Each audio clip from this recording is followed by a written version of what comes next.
বা জান্নাতীদের মধ্যে এই উম্মতের মানুষের সংখ্যা বেশি হবে, তবুও নবী সাল্লাল্লাহু আলাইহি ওয়াসাল্লাম বলেছেন যে আমার উম্মত 73টা দলে ভাগ হয়ে যাবে। বনু ইসরাইল 72 দলে ভাগ হয়েছিল। ওয়াতাফতারিকু উম্মতি আলা 73 মিল্লা, আমার উম্মত 73টা দলে ভাগ হয়ে যাবে। কুল্লুহুম ফিন্নার, প্রত্যেকটা দলই যাবে জাহান্নামে, ইল্লা মিল্লাতান ওয়াহিদা, একটা মাত্র দল ছাড়া। কিলা মান হিয়া ইয়া রাসূলুল্লাহ, বলা হলো তারা কারা হে আল্লাহ রাসূল সাল্লাল্লাহু আলাইহি ওয়াসাল্লাম?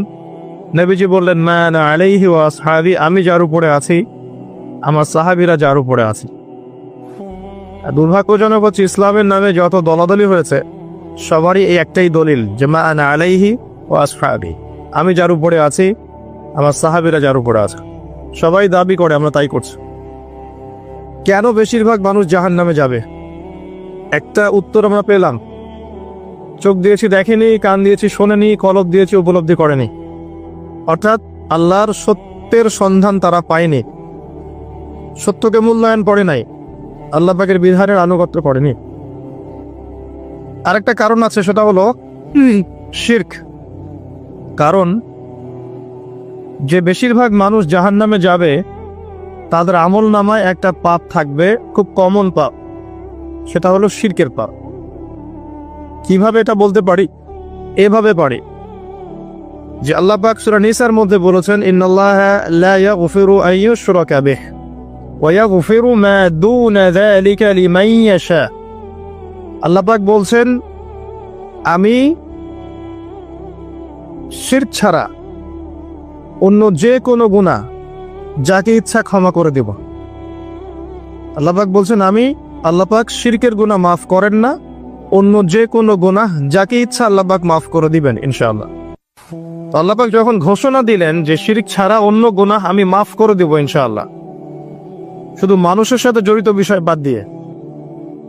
কারণ মানুষের সাথে জড়িত বিষয় আল্লাহ রাব্বুল আলামিনের কাছে ক্ষমা চেয়ে লাভ হচ্ছে না। যেটা মানুষের সাথে জড়িত বিষয় সেটা আল্লাহর কাছে ক্ষমা চেয়ে লাভ হচ্ছে না। ধরেন আপনি কারো গীবত করেছেন, নাউজুবিল্লাহ, কারো সম্পদ আত্মসাৎ করেছেন, কারো প্রতি জুলুম করেছেন, কাউকে গালি দিয়েছেন, চুরি ডাকাতি করেছেন, ছিনতাই করেছেন, অন্যের সম্পদ আত্মসাৎ করেছেন, কাউকে ধর্ষণ করেছেন, অর্থাৎ অন্য কারো সম্মানহানি করেছেন, জান মাল ইজ্জতের হানি করেছেন। এই বিষয়টার ক্ষমা আল্লাহর কাছে পাওয়া যাবে না।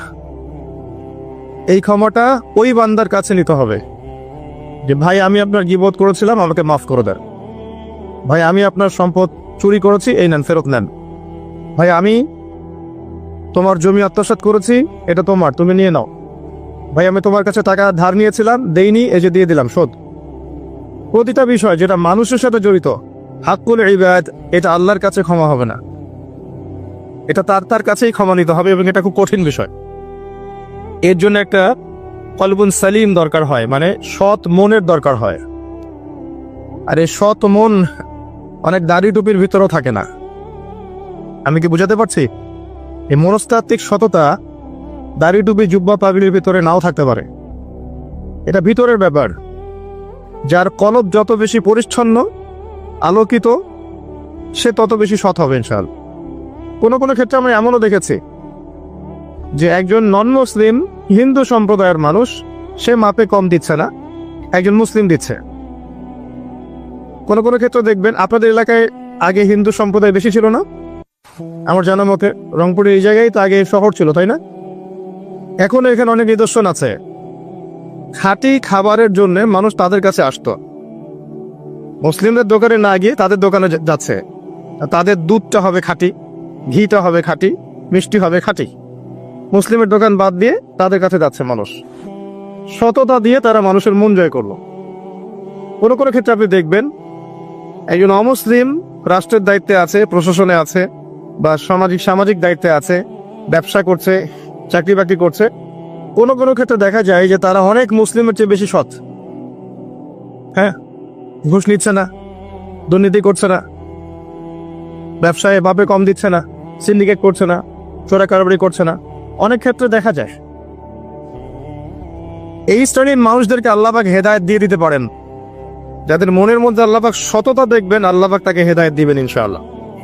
এটাই নিয়ম। আর যার হৃদয়ের মধ্যে সততা নাই, বাহ্যিকভাবে যদি মনেও হয় যে সে জান্নাতের পথে হাঁটছে, এমন হতে পারে দিন শেষেও জাহান্নামেই যাবে, নাউজুবিল্লাহ। যে প্রসঙ্গে এখানে আসলাম, মানুষের সাথে জড়িত হকটা মানুষের সাথেই ডিল করতে হবে। এটা কাবা ঘরের গেলাফ ধরে কানলেও ক্ষমা হবে না, কারণ আল্লাহ পাক তো রহমানুর রহিম নন, শুধু আল্লাহ পাক ন্যায় বিচারকও বটে। কথা কি বুঝতে পারছেন? আল্লাহ পাক শুধু রহমানুর রহিম নন যে সব মাফ করে দিব, একই সাথে শাদীদুল ইকাব, কঠোর শাস্তিদাতাও বটে। এবং আল্লাহ পাকের ন্যায় বিচার, ইনসাফটা সবচেয়ে উপরে। আল্লাহ পাক ইনসাফ করবেন, ইনসাফ করবেন। রহমানুর রহিম কোন অর্থে? আল্লাহ পাক চান যে তার বান্দারা জান্নাতে যাক, এবং তার জন্য আল্লাহ পাক নবী রাসূল পাঠিয়েছেন, আসমানি কিতাব পাঠান, মানুষকে খাওয়ান, পড়ান, হেদায়েত দেন, ভালো মন্দ বোঝান, বিবেক দেন, সবকিছু দেন। রহমানুর রহিম ছাড়া কোনো সত্তা এমন করতে পারে? এরপরেও যখন মানুষ জাহান্নামের পথে হাঁটবে, তখন আল্লাহ পাক কি আমরা দোষ দিতে পারবো? পারবো না। কিয়ামতের দিনের দরকার ছিল। আগে আমরা ভাবতাম যে কিয়ামতের দিনের কি দরকার ছিল, ছোটবেলায় ভাবতাম আর কি, যে এত সমস্যা, মানুষ হয়ে জন্ম নিয়েই তো বিপদে পড়ে গেলাম, কিয়ামতের দিনে তো অবস্থা খারাপ, কি জন্য আল্লাহ এত কঠিন শাস্তি দিবেন, জাহান্নাম সৃষ্টি করেছেন ইত্যাদি। সত্যিকার অর্থে কিয়ামতের দিন না থাকলে কোনো জালেমের বিচার হতো না, যাদের বিচার দুনিয়া হয়নি। কথা কি বুঝতে পারছেন? যে জালেমদের বিচার দুনিয়াতে হয় নাই, তারা পার পেয়ে যেত। কিয়ামতের মাঠ আছে বলেই তারা পার পাবে না। আর যে মাজলুমরা দুনিয়াতে কেঁদেছে, দুনিয়াতে কষ্ট সহ্য করেছে, সাফার করেছে, তাদের জন্য সুসংবাদ কিয়ামতের মাঠ, তারা সেখানে প্রতিদান পাবে ইনশাআল্লাহ। এজন্যই কিয়ামতের মাঠের দরকার ছিল, না হলে সব জালেম কি হতো?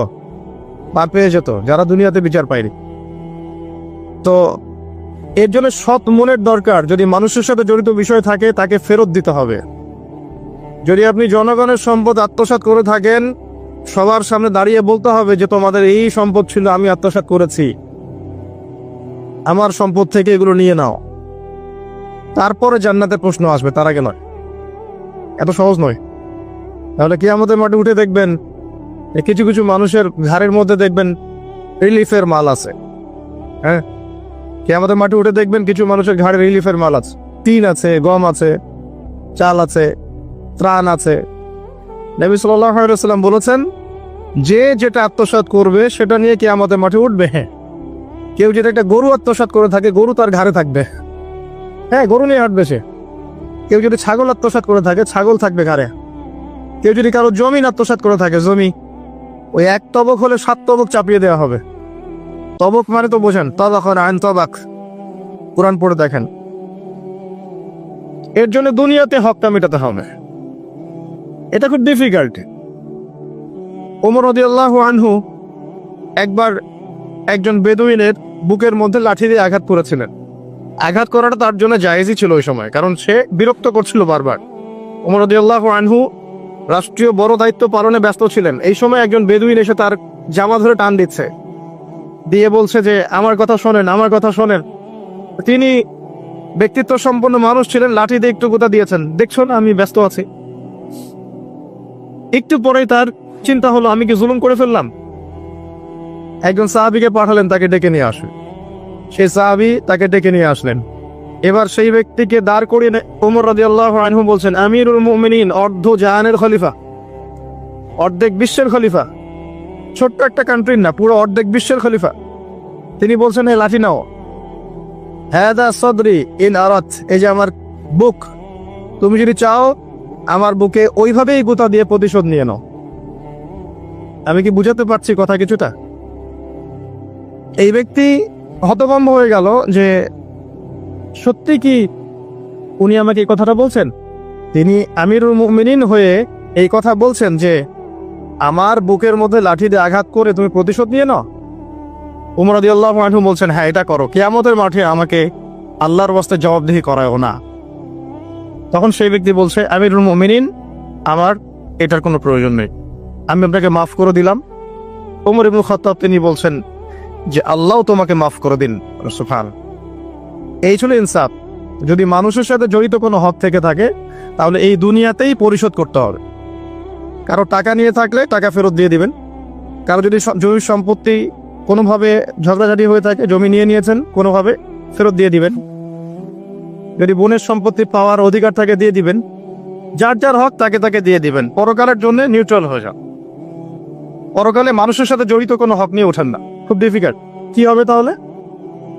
পরিণতিটা এটা হবে, নবী সাল্লাল্লাহু আলাইহি ওয়াসাল্লাম বলেছেন, কিয়ামতের মাঠে কিছু মানুষ উঠবে যারা নামাজ, রোজা, হজ, যাকাত, সাদাকা এরকম অনেক নেকি নিয়ে উঠবে। নেকি নিয়ে ওঠার পরে দেখবে সামনে যে অনেক মানুষ দাঁড়িয়ে আছে পাওনাদার, কারো গীবত করেছে, কাউকে ধর্ষণ করেছে, কারো সম্পদ আত্মসাৎ করেছে, কাউকে গালি দিয়েছে, কাউকে জুলুম করেছে ইত্যাদি। এই মানুষগুলো দাঁড়িয়ে থাকবে। ওই সময় তো আর বেচা কেনার সুযোগ নাই, পরিশুদ্ধ হওয়ার সুযোগ নাই। আল্লাহ পাক তখন বলবেন যে এই ব্যক্তিদের নেকি তাদের আমল নামায় দিয়ে দাও, পাওনাদারদের আমল নামায় এই নেকি দিয়ে দাও। ও নামাজ, রোজা, হজ, যাকাতের নেকি থেকে তাদের ঋণ শোধ করা হবে। এবং শোধ করতে করতে যদি নেকি শেষ হয়ে যায় তখন ওই ব্যক্তিদের গুনাহ থেকে গুনাহ এই ব্যক্তির আমল নামায় যুক্ত করা হবে। পরিশেষে এই ব্যক্তি যাবে জাহান্নামে, ওরা চলে যাবে জান্নাতে। মানে নাউযুবিল্লাহ। দুনিয়াতে আল্লাহর সাথে জড়িত বিষয় থাকতে পারে, পরকালে যেন মানুষের সাথে জড়িত কোনো হক রাখেন না। এটাই প্রথম নাসিহাত। আল্লাহ রাব্বুল আলামিন এটাই বলেছেন যে নিশ্চয়ই আল্লাহ শিরক ছাড়া সমস্ত গুনাহ মাফ করতে পারেন। তার মানে আমরা বুঝতে পারছি যে বেশিরভাগ মানুষ জাহান্নামে যাবে তাদের আমল নামায় শিরকের পাপ থাকবে। কিসের পাপ থাকবে? শিরকের পাপ থাকবে। কারণ আল্লাহ পাক বলেছেন শিরক ছাড়া যে কোনো গুনাহ তিনি ক্ষমা করতে পারেন। এবং মেরাজের রাতে যখন নবী সাল্লাল্লাহু আলাইহি ওয়াসাল্লাম আল্লাহর সাথে সাক্ষাৎ করেছেন, আল্লাহ পাক 3টা প্রতিশ্রুতি দিয়েছেন, 3টা হাদিয়া, উপহার। একটা হচ্ছে 50 ওয়াক্ত নামাজ, যেটাকে আমরা এখন 5 ওয়াক্ত পড়ি। 5 ওয়াক্ত পড়লে আপনি 50 ওয়াক্তের নেকি পাবেন ইনশাআল্লাহ। আর এই উম্মতের যে কোনো নেকির কাজ 10 দিয়ে গুণ করা হবে। একটা ভালো কাজ করলে আপনি 10 গুণ নেকি পাবেন, আল্লাহ পাক এটা বলে দিয়েছেন। কিন্তু গুনাহ একটা করলে একটাই পাবেন। একটা গুনাহ করেছেন, একটাই থাকবে, এটাকে 10 দিয়ে গুণ করা হবে না। এটা প্রথম হাদিয়া। দ্বিতীয় হাদিয়া হচ্ছে সূরা বাকারার শেষের 3টা আয়াত।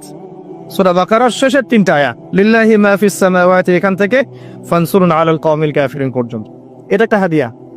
এবং নবী সাল্লাল্লাহু আলাইহি ওয়াসাল্লাম বলেছেন, রাতের বেলা কেউ যদি এই 3টা আয়াত পড়ে ঘুমায়, ঘুমানোর আগে এই 3টা আয়াত পড়ে নিয়ে ঘুমায়, বা মাগরিবের নামাজের পর থেকে পড়া শুরু করে, কারণ মাগরিবের পর থেকে রাত শুরু হয়। পশ্চিমা বিশ্বের মতো 12টার পর থেকে রাত শুরু হয় না ইসলামে, সূর্য ডুবলেই রাত শুরু হয়। তো নবী সাল্লাল্লাহু আলাইহি ওয়াসাল্লাম বলছেন তার আমল নামায় সারা রাত ইবাদতের নেকি দেওয়া হবে ইনশাআল্লাহ। আরেকটা হাদিয়া হচ্ছে এটা, আল্লাহ পাক ঘোষণা দিয়েছেন এই উম্মতের কোনো ব্যক্তি যদি শিরক না করে মারা যায়, এই উম্মতের কোনো ব্যক্তি যদি শিরক না করে মারা যায়, মানুষের সাথে জড়িত কোনো পাপ না থাকে, ইনশাআল্লাহ আল্লাহ পাক তাকে মাফ করে দিবেন। আর এই সূরা নিসার আয়াতটাও এটাই প্রমাণ করছে। আল্লাহ পাক বলছেন ইন্নাল্লাহা লা ইয়াগফিরু আন ইউশরাকা বিহি, আল্লাহ পাক শিরকের গুনাহ মাফ করেন না, ওয়া ইয়াগফিরু মা দুনা যালিকা লিমান ইয়াশা, এবং এছাড়া যে কোনো পাপ আল্লাহ পাক যাকে ইচ্ছা মাফ করতে পারে। আল্লাহ পাক পরম করুণাময়, অসীম দয়াল। এক ব্যক্তি 100টা খুন করেছিল, 99টা খুন করার পরে, এটা বনু ইসরাইলের ঘটনা, এটা গল্প নয়, কেচ্ছা কাহিনী নয়, সত্য ঘটনা। সে তওবার সুযোগ খুঁজছে, তওবা করা যাবে কিনা। খুঁজতে খুঁজতে খুঁজতে একজন আবেদের কাছে গিয়েছে। আবেদ মানে যে ইবাদত করে কিন্তু জ্ঞান নাই।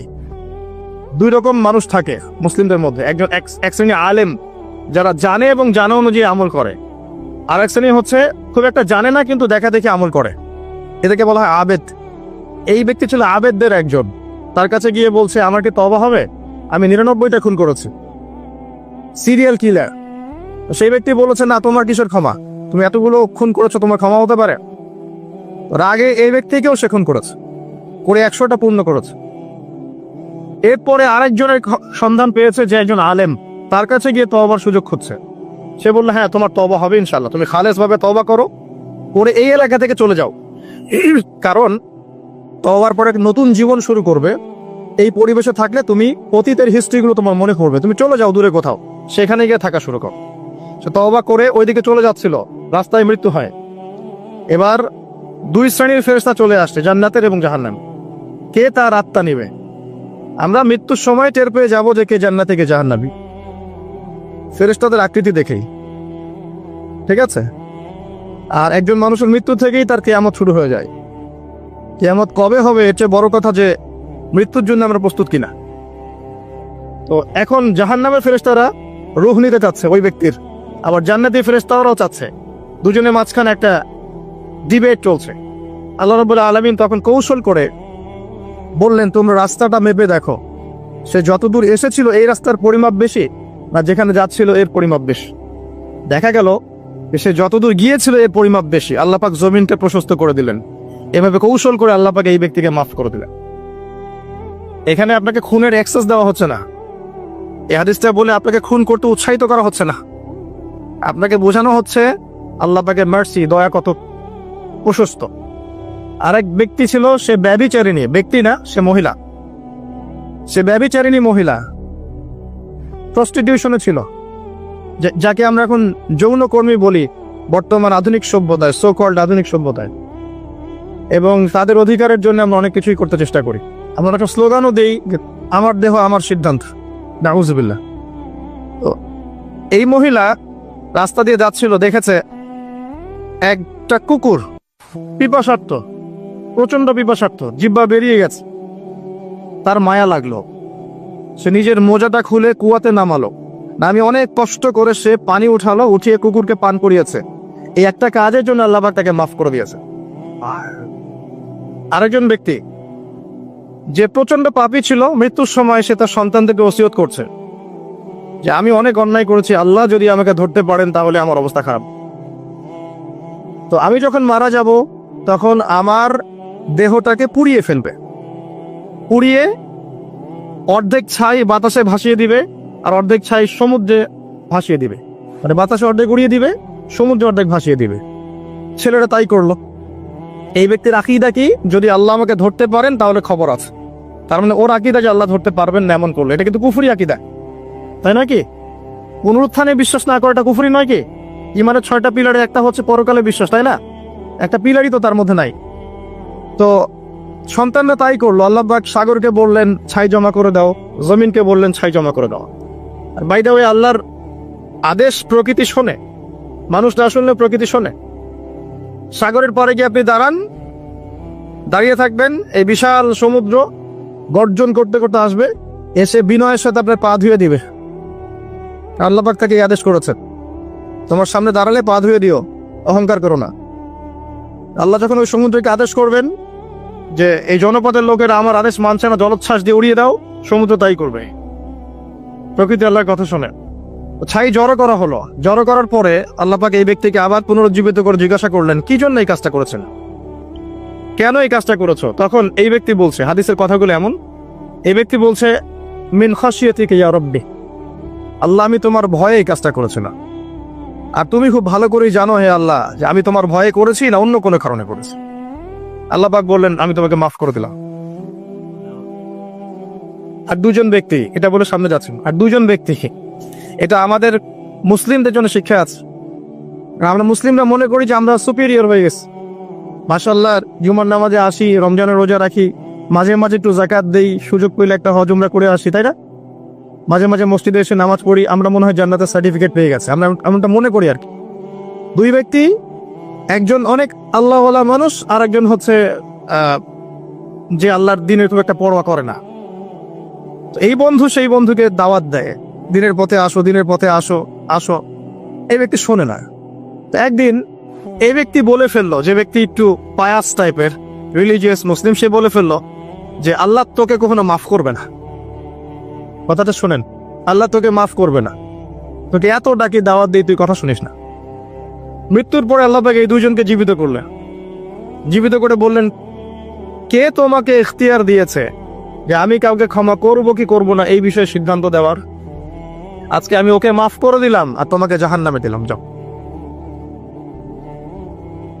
যার মনের মধ্যে যাররা পরিমাণ অহংকার থাকবে সে ব্যক্তি জান্নাতে যেতে পারবে না। আর অহংকার এবং রিয়াটা এত সূক্ষ্ম যে অন্ধকার রাতে কালো পাথরের উপরে যদি কালো পিঁপড়া হাঁটে, এটা যেমন সূক্ষ্ম, রিয়া এবং অহংকার এতটাই সূক্ষ্ম। এবং যখন আপনারা ইসলামিক ব্যক্তিত্বদেরকে নিয়ে আইওয়াস এবং শোডাউনে লিপ্ত হন, তখন অহংকার তাদের মনের মধ্যে চলে আসতে পারে। এই বিষয়গুলো থেকে সম্পূর্ণ দূরে থাকা উচিত। আল্লাহ পাক আপনাদেরকে বোঝার তৌফিক দান করুন। শিরকের পাপ থেকে বেঁচে থাকুন, মানুষের সাথে জড়িত পাপ থেকে বেঁচে থাকুন। আল্লাহ পাক পরম করুণাময়, অসীম দয়ালু। আল্লাহ পাক সমস্ত গুনাহ মাফ করতে পারেন। এর মানে এই নয় যে গুনার এক্সেস দেওয়া হচ্ছে, লাইসেন্স দেওয়া হচ্ছে, এমনটা নয়। আল্লাহ পাকের দয়া বোঝানো হচ্ছে। আল্লাহ আপনাকে ভালোবাসেন এবং আল্লাহই আপনাকে প্রকৃত অর্থে ভালোবাসেন, বাকিরা আপনাকে স্বার্থের জন্য ভালোবাসেন। মনে রাখবেন, প্রকৃত অর্থে শুধু আল্লাহই তার বান্দাদেরকে ভালোবাসেন, বাকিরা মানুষের অবস্থানকে ভালোবাসে, মানুষের ব্যক্তি সত্তাকে নয়, আপনার আত্মাকে নয়, আপনার অবস্থানকে। এটা আপনি হারে হারে উপলব্ধি করবেন যত দিন যাবে। বাকি বিষয়গুলো স্বার্থকেন্দ্রিক। আল্লাহ রাব্বুল আলামিনের ভালোবাসা স্বার্থকেন্দ্রিক নয়, নিঃস্বার্থ। আল্লাহর জন্য ভালোবাসো। মাকে ভালোবাসেন আল্লাহর জন্য, বাবাকে ভালোবাসেন আল্লাহর জন্য, আপনি সন্তান সন্ততিকে ভালোবাসেন আল্লাহর জন্য, স্ত্রীকে ভালোবাসেন আল্লাহর জন্য। তাদের জন্য করেন আল্লাহকে সন্তুষ্ট করার জন্য, তাদের কাছে কিছু পাওয়ার আশায় না। যখন আপনি কারোর কাছে কিছু পাওয়ার আশা করবেন, তখন তার কাছ থেকে কষ্ট পাবেন। যখন কারো কাছে কিছু পাওয়ার জন্য আপনি আশা করবেন, তখন তার কাছে কষ্ট পাবেন। এর বাইরে একটা ভালোবাসা থেকে, ডিভাইন, আল্লাহর পক্ষ থেকে আসে। সেই দুই ব্যক্তি যারা আরশের ছায়া ছায়া পাবে, ওই 7 শ্রেণীর মধ্যে এক শ্রেণী হচ্ছে ওই দুই ব্যক্তি যারা একে অপরকে শুধু আল্লাহর জন্য ভালোবাসত। এই ভালোবাসা, মুআমালাত, আপনার উঠা বসা, চলাফেরা, ইবাদত, প্রতিটা কাজ হোক শুধু আল্লাহর সন্তুষ্টির জন্য। এটাই হচ্ছে তাওহীদের চূড়ান্ত লেভেল। তখন গিয়ে আপনি আল্লাহর মারিফত বুঝতে পারবেন, আল্লাহকে আপনি আপন করে পাবেন। যখন ডাকবেন, দেখবেন আল্লাহ আপনার কাছে আছে। এমন সময় দেখবেন মনে মনে কিছু চিন্তা করেছেন যে আমার এটা দরকার, দেখবেন বাসায় গিয়ে ওটা হাজির আপনার সামনে। নবী সাল্লাল্লাহু আলাইহি ওয়াসাল্লাম এটাই বলেছেন, জুতার ফিতার প্রয়োজন হলেও আল্লাহর কাছে চেয়ে নাও। তোমার যদি জুতার ফিতার প্রয়োজন হয়, আল্লাহর কাছে চেয়ে নাও, কারো কাছে চেয়েও না। আব্দুর রহমান বিন আউফ রাদিয়াল্লাহু আনহু মদিনায় গিয়েছেন হিজরত করে। অন্য একজন সাহাবী বলছেন, আমার 2টা বাড়ি আছে, একটা নিয়ে নেন, 2টা জমি আছে, একটা নিয়ে নেন। আব্দুর রহমান বিন আউফ তিনি বলছেন, আরিনি আইনাস সুক, আমাকে দেখিয়ে দাও যে বাজার কোথায়। অল্প কিছু খেজুর কিনলেন, আল্লাহর প্রতি তাওয়াক্কুল করে গায়রাতের পরিচয় দিলেন, ব্যক্তিত্বের পরিচয় দিলেন, দিয়ে তিনি চলে গেলেন বাজারে। বাজারে গিয়ে ব্যবসা শুরু করলেন। মাত্র 7 বছরের ব্যবধানে তিনি মদিনার শ্রেষ্ঠ ধনীদের একজন হয়েছেন। আল্লাহর হয়ে যান, শুধু আল্লাহকে আপন করে নেন, দেখবেন সবকিছু আপনার অনুকূলে ইনশাআল্লাহ। ইন্না সলাতি ওয়া নুসুকি ওয়া মাহইয়ায়া ওয়া মামাতি লিল্লাহি রাব্বিল আলামিন, এই কনসেপ্টে আসেন। ইব্রাহিম আলাইহিস সালাম বলেছেন, আমার সালাত, আমার যত কুরবানি, আমার জীবন, আমার হায়াত, মৃত্যু সবকিছু আল্লাহর জন্য। তখন দেখবেন দুনিয়াতে যদি আল্লাহর পথে চলতে আপনি বাধা পান, বিপত্তি পান, কষ্ট পান, দুঃখ কষ্ট আসে, বালা মুসিবত আসে, আপনার মুখে হাসি থাকবে। আপনি বুঝবেন এগুলো আল্লাহর জন্য, আল্লাহ এগুলোর প্রতিদান দিবেন ইনশাআল্লাহ। এবার আসেন আরেকটা পয়েন্ট এসে আমি আলোচনা শেষ করতে চাই। আমাদের সামনে একটা মৌসুম অপেক্ষা করছে আল্লাহর ক্ষমা পাওয়ার। 3 শ্রেণীর মানুষের জন্য নবী সাল্লাল্লাহু আলাইহি ওয়াসাল্লাম অভিশাপ দিয়েছেন। অভিশাপ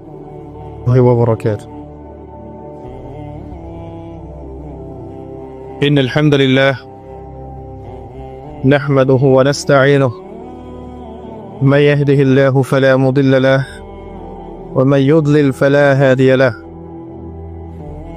ونشهد أن لا إله إلا الله وحده لا شريك له ونشهد أن محمدا عبده ورسوله أما بعد فأعوذ بالله من الشيطان الرجيم بسم الله الرحمن الرحيم وقال الله تعالى في كلامه المجيد والفرقانه الحميد يا أيها الذين آمنوا اتقوا الله حق تقاته ولا تموتن إلا وأنتم مسلمون وقال رسول الله صلى الله عليه وسلم القرآن حجة لك أو عليك رب اشرح لي صدري ويسر لي أمري واحلل عقدة من لساني يفقه قولي اللهم فقهنا في الدين وعلمنا التأويل اللهم اجعلنا منهم الذين آمنوا وعملوا الصالحات وتواصوا بالحق وتواصوا بالصبر আলহামদুলিল্লাহ, যাবতীয় প্রশংসা এবং গুণগান